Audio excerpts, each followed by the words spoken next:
ঘাড়ের ব্যথা এখন একটা সার্বজনীন প্রবলেম হয়ে দাঁড়িয়েছে। সমস্যাটা এমনই লেভেলে চলে গেছে, আমার তো মনে হয় এটা একটা স্লো এপিডেমিকের পর্যায়ে চলে গেছে, ও মহামারী বা অতিমারির পর্যায়ে চলে গেছে। এর প্রধান কারণ হচ্ছে এই কম্পিউটার এবং মোবাইল ফোন ইত্যাদির বহুল ব্যবহার। এবং কম্পিউটার বা মোবাইল ফোন ব্যবহার করার জন্য আমরা এমনভাবে ঘাড় বেঁকিয়ে বহুক্ষণ ধরে কম্পিউটার স্ক্রিনের দিকে তাকিয়ে থেকে কাজকর্ম করছি, বিশেষ করে কম বয়সী ছেলেমেয়েরা, তারা খুব কম বয়সে ঘাড়ে ব্যথার শিকার হচ্ছে। সাধারণত আমাদের ঘাড়ে ব্যথার দু ধরনের প্রধান কারণ থাকে। একটা হচ্ছে পশ্চারাল নেক পেন, যেটাই আমি বললাম, ঘাড়ের ওপর অতিরিক্ত স্ট্রেস বা চাপ পড়ার জন্য, ঘাড় বেঁকিয়ে কাজ করার জন্য, কম্পিউটারে কাজ করার জন্য ইত্যাদির জন্য।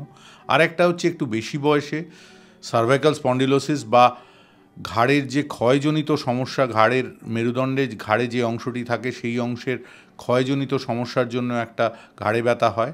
কিন্তু এই ব্যথাটা সাধারণত কম বয়সে হয় না, এটা বয়স্ক মানুষদেরই বেশি হয়, 50 বা তার বেশি বয়সে এই ধরনের ব্যথা পাওয়া যায়। কিন্তু আজকের দিনে যেটা খুব বেশি পাওয়া যাচ্ছে সেটা হচ্ছে কম বয়সীদের ঘাড়ে ব্যথা।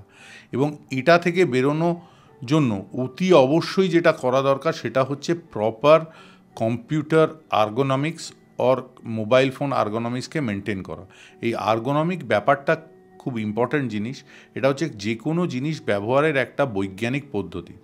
কম্পিউটারের ক্ষেত্রে যেমন কম্পিউটার যখনই কাজ করতে হবে, যদি সঠিকভাবে কম্পিউটারে ব্যবহার করতে হয়, তাহলে একটা নির্দিষ্ট ধরনের কম্পিউটার ব্যবহারের চেয়ার, কম্পিউটারের বিশেষ ধরনের মনিটর স্ট্যান্ড, মনিটরকে আই লেভেলে রাখা, মনিটরের সঙ্গে একটা নির্দিষ্ট দূরত্ব বজায় রাখা, back support, elbow support, foot support ইত্যাদি যেগুলো প্রয়োজন ব্যবহার করা, এগুলো কম্পিউটারের ব্যবহারের ক্ষেত্রে ভীষণ ইম্পর্ট্যান্ট।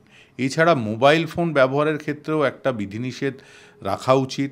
সর্বক্ষণ যে কোনো পজিশানে বসে ঘাড় নিচু করে মোবাইলের স্ক্রিনের দিকে তাকিয়ে থেকে, সে কম্পিউটারে খেলাই হোক বা সোশ্যাল মিডিয়া হোক, এই ধরনের কাজকর্ম করলে আখেরে কিন্তু ভীষণ খারাপ প্রভাব পড়বে ঘাড়ের ওপরে। সুতরাং এইগুলো অবশ্যই করে নজর দেওয়া উচিত এবং কম্পিউটার ব্যবহার এবং মোবাইল ফোনের ব্যবহারকে যতটা সম্ভব বৈজ্ঞানিক পদ্ধতিতে করা উচিত, যাতে এই ঘাড়ে ব্যথার থেকে বাঁচা যায়। কোনো পুরনো খবর নয়, সকাল থেকেই পুরো দিনের আভাস, লোকাল থেকে গ্লোবাল। ঘটনাস্থল থেকেই রিপোর্টারের মুখে শুনে নিন আসল ঘটনা। দিন শুরু করুন TV9 বাংলার সঙ্গে।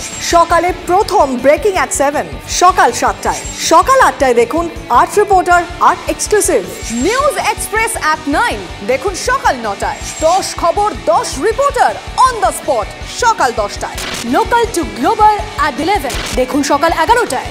দেখুন morning super prime time TV9 বাংলায়। TV9 বাংলা না দেখলেই নয়।